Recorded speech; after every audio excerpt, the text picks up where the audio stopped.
Shalom, selamat pagi sahabat-sahabat BBLTLW. Pada hari ini Rabu 11 Desember 2024 kita masih membahas tentang kasih. Nah, pembahasan tentang kasih saya percaya bukan barang asing bagi jemaat TLW atau bahkan semua orang percaya di seluruh dunia. Kasih ini telah menjadi topik sehari-hari di lingkungan gereja dan pelayanan. Bahkan dari zaman ke zaman, kasih ini menjadi bahan khotbah. Nah, tadi pagi waktu merenungkan tentang pengantar materi pagi hari ini, Roh Kudus ingatkan saya bahwa kasih ini adalah fondasi kekristenan. Gereja bertahan melewati zaman ke zaman, bertahan sampai dengan hari ini, melewati badai, tantangan, pergumulan, dan gereja tetap berdiri, bahkan akan terus berdiri dan berkembang ke depannya karena kasih. Jadi kasih adalah fondasi kekristenan, kata Tuhan. Yohanes 3 ayat 16 berkata bahwa karena begitu besar kasih Allah akan dunia ini, sehingga ia telah mengaruniakan anaknya yang tunggal, supaya setiap orang yang percaya kepadanya tidak binasa, melainkan beroleh hidup yang kekal. Allah Bapa menciptakan Adam dan Hawa, menciptakan Adam dan kemudian melengkapi dia dengan Hawa, ya karena begitu besarnya kasih Bapa bagi manusia. Satu waktu ada yang bertanya ke Andrew Womack, kenapa Bapa tetap menciptakan manusia kalau sejak awal Bapa sudah tahu bahwa manusia yang diciptakannya ini tidak bertahan dalam kekekalan dalam waktu yang lama. Singkat saja, manusia sudah jatuh di dalam dosa. Kenapa Tuhan tetap menciptakan manusia kalau tahu manusia ini akan jatuh di dalam dosa? Kenapa Tuhan menciptakan manusia kalau tahu bahwa manusia ini akan berakhir dengan berbagai kejahatan, peperangan, pembunuhan, saling menyakiti, tragis ya perjalanan kehidupan manusia. Dari sejak awal Allah Bapa sudah tahu. Kenapa manusia tetap diciptakan? Dan Andrew Womack bilang bahwa karena saat kita berkumpul untuk menyembah Tuhan, saat kita ada di BBL ini, bicara tentang firman, berdoa, menyembah Tuhan, mendengar kebenaran, itu layak bagi Tuhan. Kita berarti bagi Tuhan. Kita begitu dikasihi oleh Tuhan. Bahkan satu waktu pengajar di Charis Bible berkata bahwa meskipun hanya kita seorang diri yang percaya kepada Kristus, meskipun hanya saya yang percaya kepada Kristus, di dunia ini Kristus akan tetap datang. Kristus akan tetap datang buat saya, buat Bapak Ibu Saudara sekalian. Seperti itulah besarnya kasih Bapa bagi kita.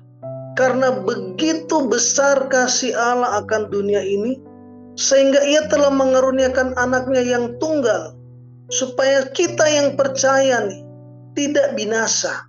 Tuhan sudah tahu manusia akan jatuh di dalam dosa, tapi begitu besarnya kasih Tuhan ya, dia mempersiapkan Kristus bagi kita semua. Hari ini kita akan bicara tentang bahwa kasih itu bukan hanya sekedar sebuah kata, tapi kasih lebih dari sekedar perkataan. Kasih adalah sebuah tindakan. Yesus Kristus yang merupakan ekspresi terbesar dari kasih yang pernah ada di muka bumi ini, tidak pernah mengatakan aku mengasihimu. Alkitab tidak pernah mencatat bahwa dia pernah mengucapkan kata-kata aku mengasihimu. Dahsyat ya bahwa Yesus yang adalah ekspresi terbesar dari kasih tidak pernah mengucapkan ini. Kenapa? Karena kasih lebih dari sekedar kata-kata. Kasih merupakan sebuah tindakan. Kata orang bijak, 1000 satu tindakan lebih berarti daripada 1000 kata-kata. Seperti itu sepertinya.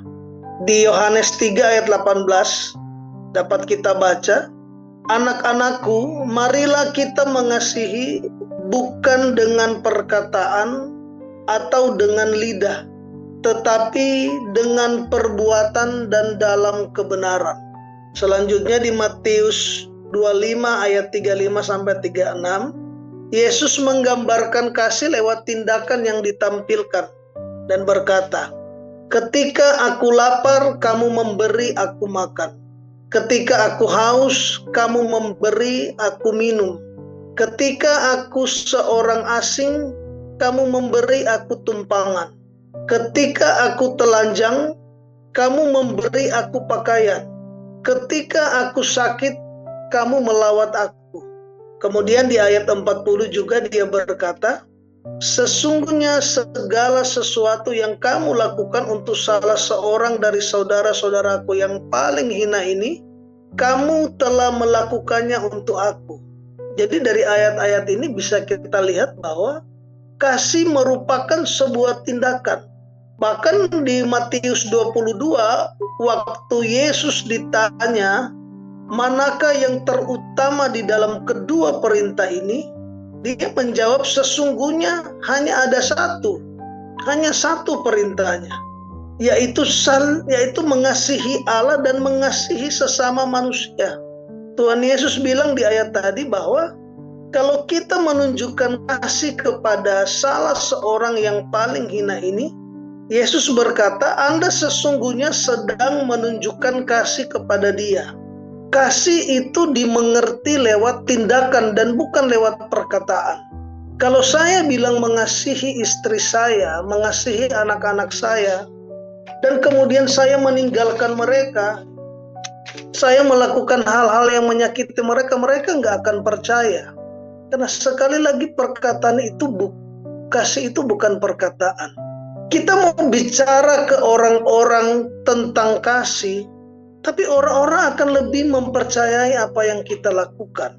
Orang-orang akan melihat bagaimana saya memperlakukan istri saya, bagaimana saya memperlakukan suami saya, bagaimana saya memperlakukan anak-anak saya, bagaimana saya bekerja sama dengan orang lain, apa yang keluar dari mulut saya, apakah perkataan yang membangun atau perkataan yang mengasihi. Orang-orang akan melihat cara memperlakukan orang-orang di sekeliling saya, orang-orang yang kita pimpin, orang-orang yang kita temui. Orang-orang akan melihat respon saya terhadap sikap orang lain terhadap kita. Karena sekali lagi, kasih bukanlah sebuah perkataan. Kasih adalah tindakan. Seperti kasih Kristus kepada kita yang tidak pernah berubah.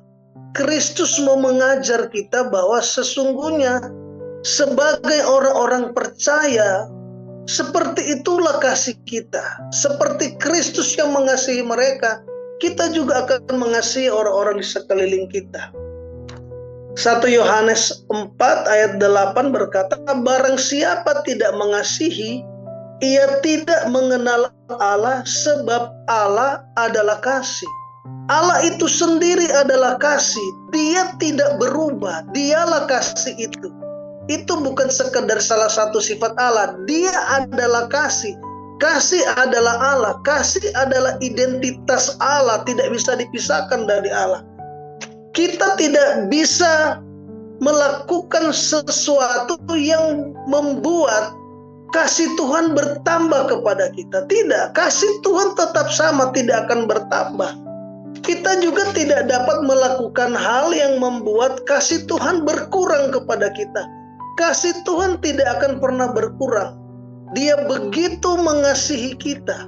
Dia telah mati bagi kita, telah bangkit bagi kita. Kasih Tuhan tidak pernah dan tidak akan berubah selama-lamanya. Sedemikian itulah Tuhan mengasihi kita.